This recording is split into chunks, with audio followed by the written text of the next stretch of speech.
What is up, family? We have another Patreon. Well, it's the same Patreon request. Part 2. Le vivant qui se défend. Défend. Wait, défend. I said that right. All right, let's go. This is about, it's about basically us taking what's left of the planet that belongs to the animals and nature. And, that's what we do. That's what we do. So let's go. Allez, on continue.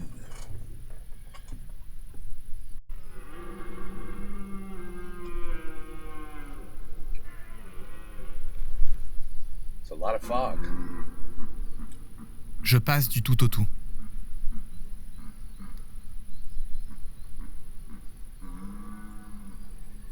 Dans le militantisme, le but, c'est de faire intrusion dans l'espace public.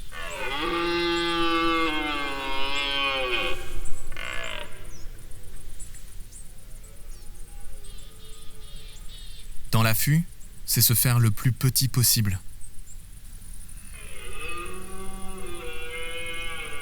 That's wild.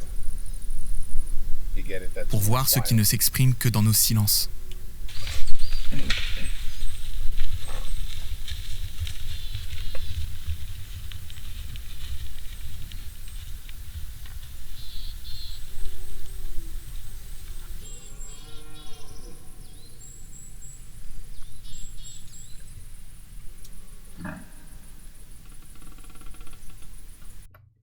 Gotta sneeze.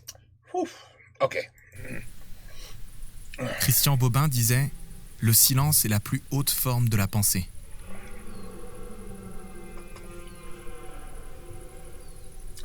Et c'est en développant en nous cette attention muette au jour que nous trouverons notre place dans l'absolu qui nous entoure. This is very good footage right here. Not bad.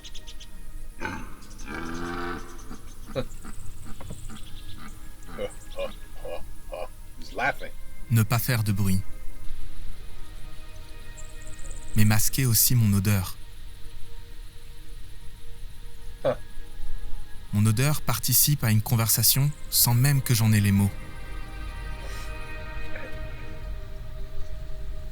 Mon odeur hurle sur moi.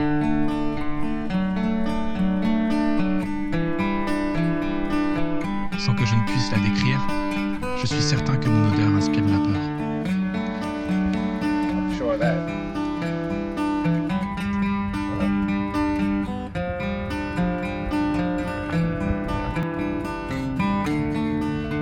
Et j'en vois les conséquences. Du côté où le vent file, il n'y a rien à attendre. Mais là où mon odeur ne porte pas, je vais pouvoir les voir venir à moi.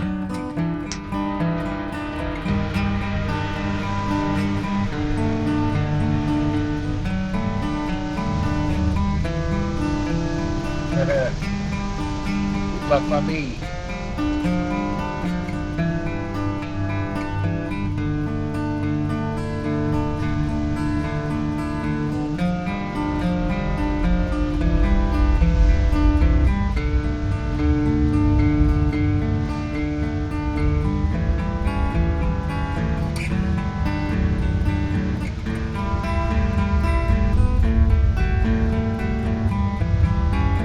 Got a beautiful rack.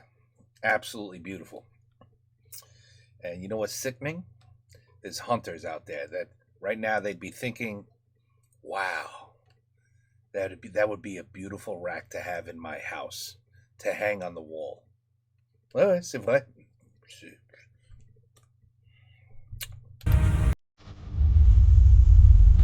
C'est vrai.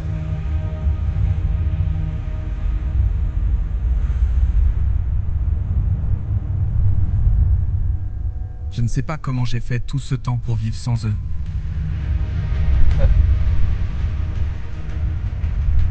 Comme un orphelin coupé de la texture du monde.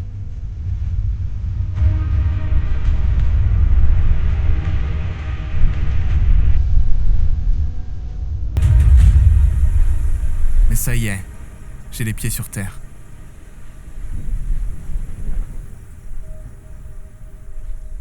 il est temps que je rentre chez moi. Ah, T'as déjà eu ah, Voilà, première fois avec un micro. Super. Alors, qu'est-ce qu'on voit là? Le terrier Un terrier de quoi? de blaireau. Et c'est qui l'a découvert? Moi. Ah ouais. Tu nous racontes? Un jour, j'étais en train de me promener en vélo et j'ai tourné la tête et j'ai vu ça. Et du coup, comme je savais que mon tonton il filmait les animaux, je lui ai dit.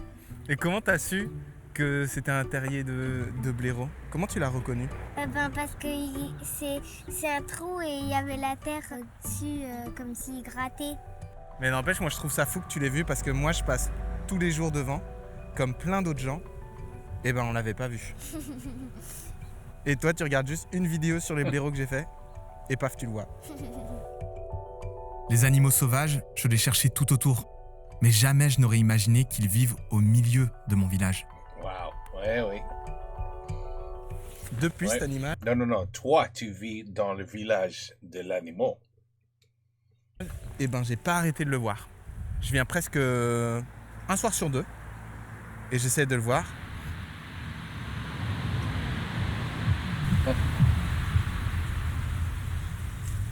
Et voilà.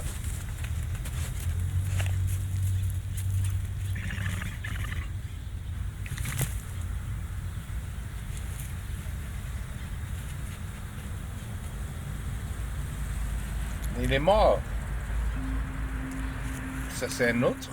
Par contre, qu'est-ce que c'est bruyant, hein? Ouais. T'as vu ça, tous les bruits? Pas très très. Et puis en plus, il y a les phares des voitures qui les éclairent.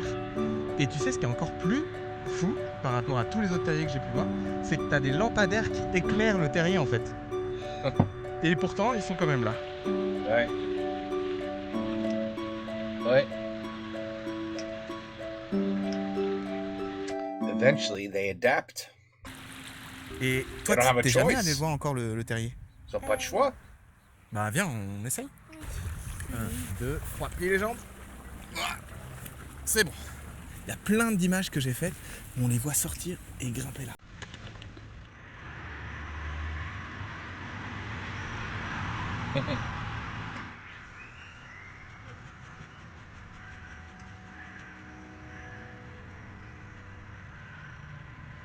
Et après, ils vont où?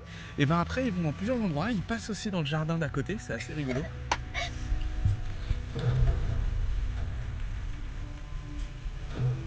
Et t'as vu ce qu'il a sorti là avec ses petites pattes? Oui. Ouais. Des énormes cailloux.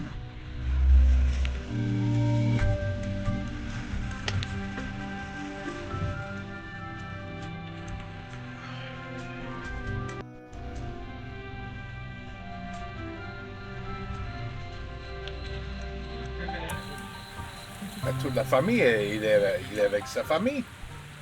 Et personne ne voit ça. Non. Tu sais quoi? J'ai demandé aux gens et ils me disent c'est pas tant qu'ils voient pas ça, c'est qu'ils se disent c'est forcément un humain qui est venu avec une pelle et qui a sorti la terre. En fait, on imagine que tout ce qui est fait sur terre, c'est nous qui l'avons fait. Non. Toi, tu sais que les animaux ils font plein de trucs. Quand moi je me dis que tout là, il y a des terriers, je me dis, en fait, on n'est pas chez nous, on est chez eux. Carrément. Moi, ça me rend heureux de savoir qu'ils ont un chez eux, qu'on n'a pas pris toute la place. Merci beaucoup, Eline, de m'avoir montré ce terrier. Pas encore. Tu gères. Je peux te faire un câlin? Oui. Je suis trop content que tu vois tous les amis que j'ai pris de toi. Avec les paroles de ma nièce en tête, j'ai senti mon regard changer. Et j'ai eu envie de partager ce que je voyais. Bonjour. Vous aviez déjà remarqué qu'il y avait des blaireaux ici? Ah non. C'est magnifique. Et là, vous les voyez? Ouais, ils viennent de rentrer là. Ils ont fait une petite sortie. Ah, je vois que ça bouge. Tu vois, Ouais, génial. il suffit d'attendre un peu. Et il y a 2 bébés. Ah ouais. C'est magnifique. Et je veux dire, on est en plein centre du village, quoi. Super. passez souvent devant? Ouais, tous les jours. Je sais plus où aller, là. J'aime bien regarder. Tous les jours. Moi, ce qui me plaît, c'est que maintenant, cet endroit, il sera plus jamais comme avant pour toi. Ouais, c'est clair. Il est habité maintenant.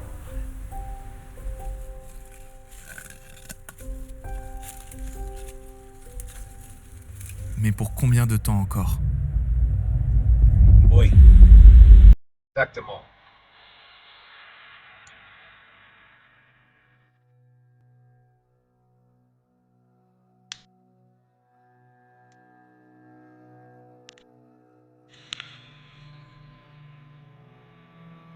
Encore une, putain.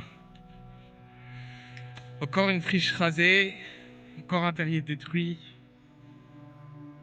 Un terrier que je suivais depuis des années.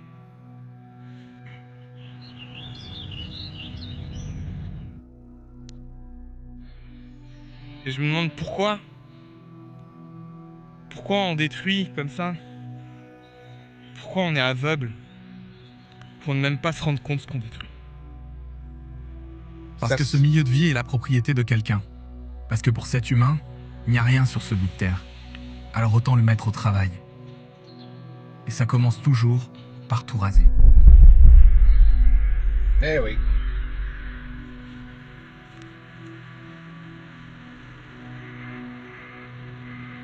Mais il n'y a pas rien.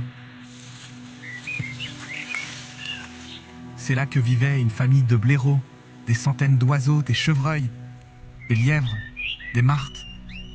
Et même, à mon immense surprise, une geonnette. Une espèce protégée depuis 1972. Oh wow. Ce sont des individus que j'ai pu observer et pister ces 3 dernières années. Des habitants de mon village, dont l'existence a basculé lorsque la débroussailleuse est arrivée. Voilà coulé. Ce n'est pas eux qui vivent au milieu de nous comme je le pensais romantiquement. C'est nous qui empiétons systématiquement sur leur espace vital. Exactly. Exactement. Tout le Nous monde qui le sait ça. détruisons, Ouais. aplatissons, coulons dans du béton pour notre seul usage. Eh oui. Eh oui. Je suis dégoûté. Ouais, J'ai honte. triste. C'est triste. J'ai honte, putain. Eh oui. Quelle place mon monde laisse aux non-humains? Des confettis dans un monde anthropomorphisé. Ouais. What are you gonna do? What's the answer? Eux n'occupent que ce qu'on laisse. Ils vivent dans le négatif de notre monde. Dans ce qui reste. Yep.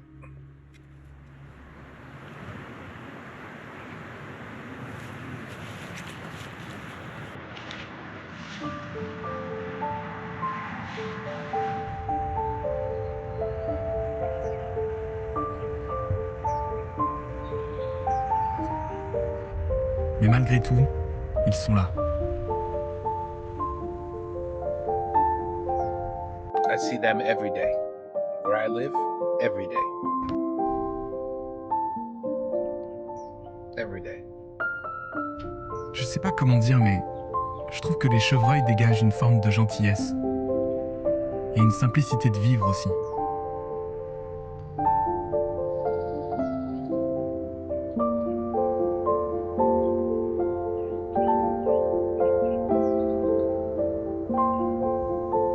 Je l'aurais pas cru, mais les regarder vivre d'aussi près, ça m'apaise.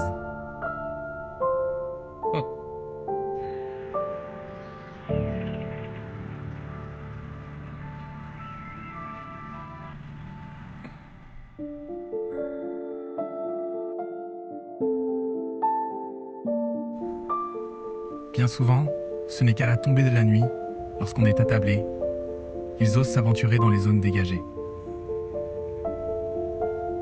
Le territoire est contraint, le temps l'est aussi. Ils vivent dans nos interstices horaires. Mais nous allons plus loin. Ils ont pas de choix. Nous bouleversons leur climat.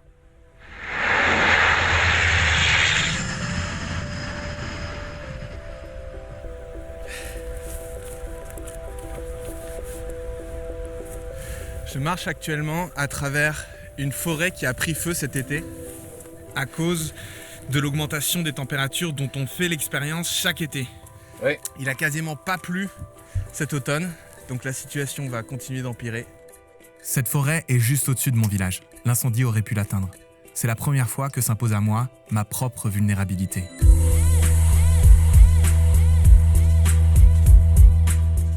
Me sentir en harmonie avec le dehors, c'est ressentir en moi les menaces qui pointent alors que le dérèglement climatique s'aggrave.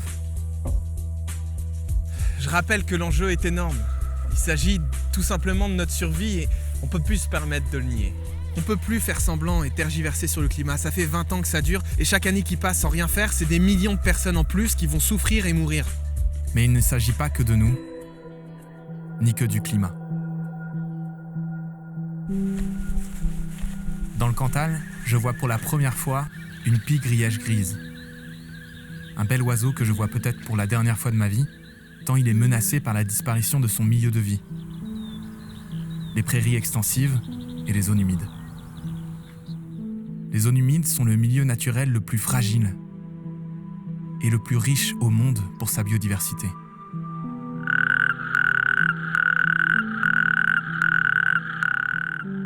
Leur destruction est 3 fois plus rapide que les forêts.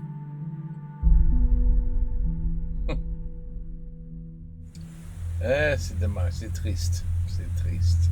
La prairie aux chevreuils est rattrapée par la sécheresse.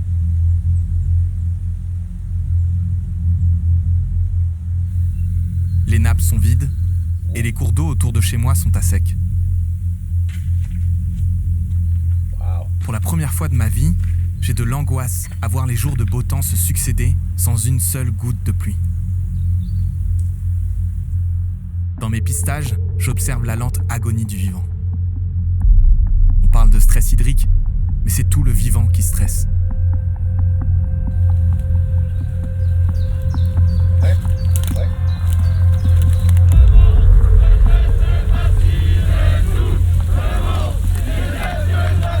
C'est quand elle manque le plus qu'on voit le mieux qui s'accapare l'eau.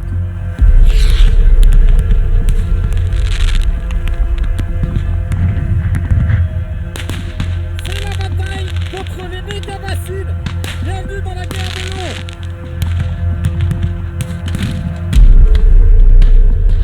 Ce qu'on a vécu à Sainte-Soline restera gravé dans nos mémoires. Wow. Il s'est joué quelque chose que l'on n'oubliera pas. That's a lot of trucks. On a été ce vivant qui se révolte contre leur maïs et leurs machines.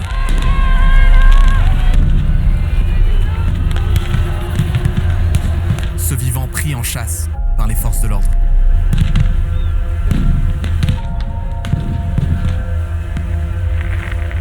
Cette bête acculée que l'on veut écraser. C'est la guerre. Qu'est-ce qu'ils craignent? Qu'on allait le reboucher avec nos petites mains, c'est ça? Absurde. C'est eux qui décident toute cette violence. C'est eux qui mènent la guerre. J'ai peur. Peur comme les chevreuils. L'impression amère d'être une proie. D'être pris au piège, coincé dans une battue. Alors c'est important d'être là, de faire face ensemble. Mais j'aimerais détaler, fuir. Ou mieux, enfoncer leur ligne, comme une mêlée de sangliers.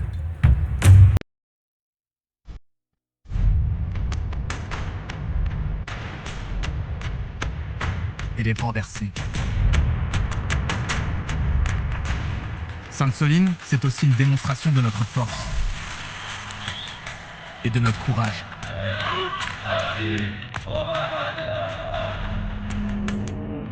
C'est un basculement dans la résistance.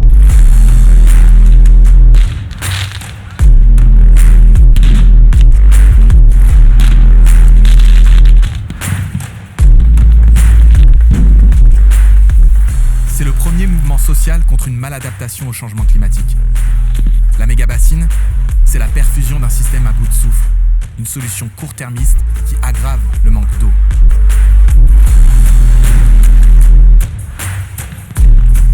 « 30 000 personnes mettent leur corps sur la ligne parce que ce qui se joue ici dépasse le simple partage de l'eau entre agriculteurs.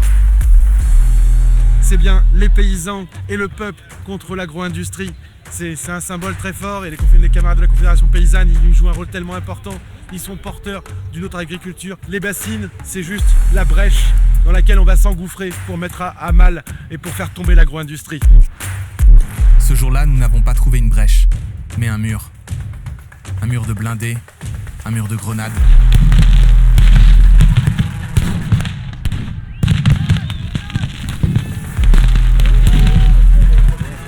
Et le bilan est lourd.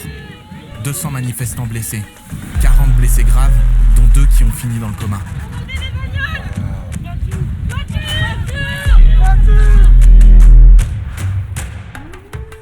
Ce jour-là, l'État a voulu traumatiser un mouvement qui lui fait peur.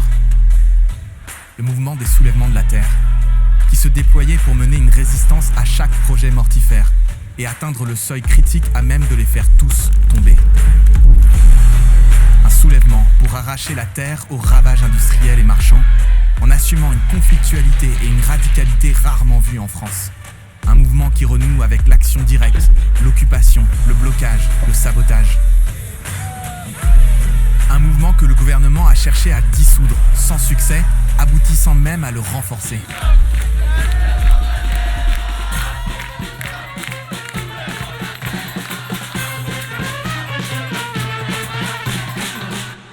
You guys are fighting properly, I'll tell you that much. And you got the numbers. You got the numbers. You got the numbers. That's Face huge. au bouleversement qui arrive et à la brutalité du capitalisme, It's huge. nous partageons avec tous les êtres qui nous entourent une fragilité. Comme si nous étions embarqués dans un même destin. Nous faisons partie d'une même communauté d'affliction. Qu'est-ce que t'en penses, toi, de tout ça?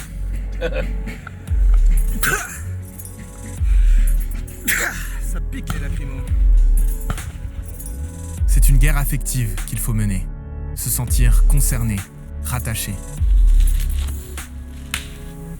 Ce n'est pas tant le climat ou la planète qu'il s'agit de sauver, mais notre attachement au monde, dans ce qu'il a de plus délicat et de plus commun.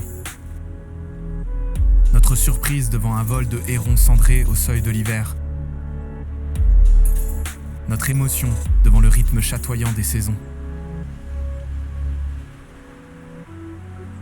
Alors lorsqu'enfin la pluie revient, j'en fais une fête. Yeah, needed the rain.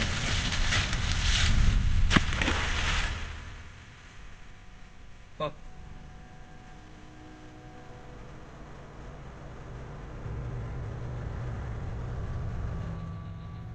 La compréhension de notre vulnérabilité commune ne rend les moments passés avec eux que plus précieux encore.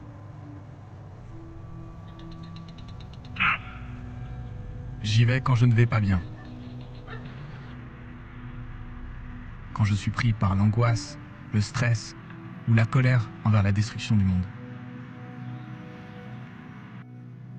Besoin de voir que la vie continue, que c'est une belle manière de vivre, que de brouter, de se taquiner, de jouer tout simplement.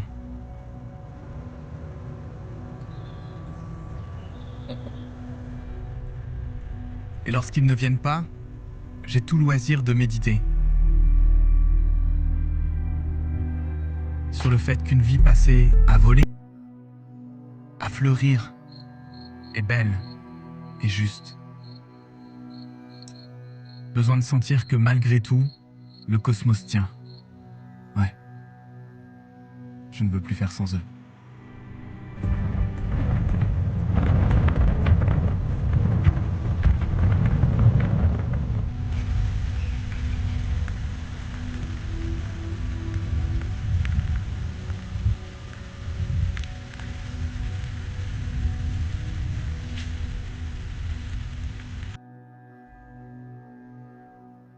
Mais comment être là pour eux?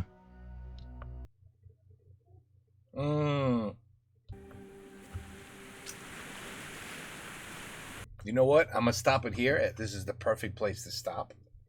In part 3, I'll finish it, the whole thing. That's what I'm gonna do.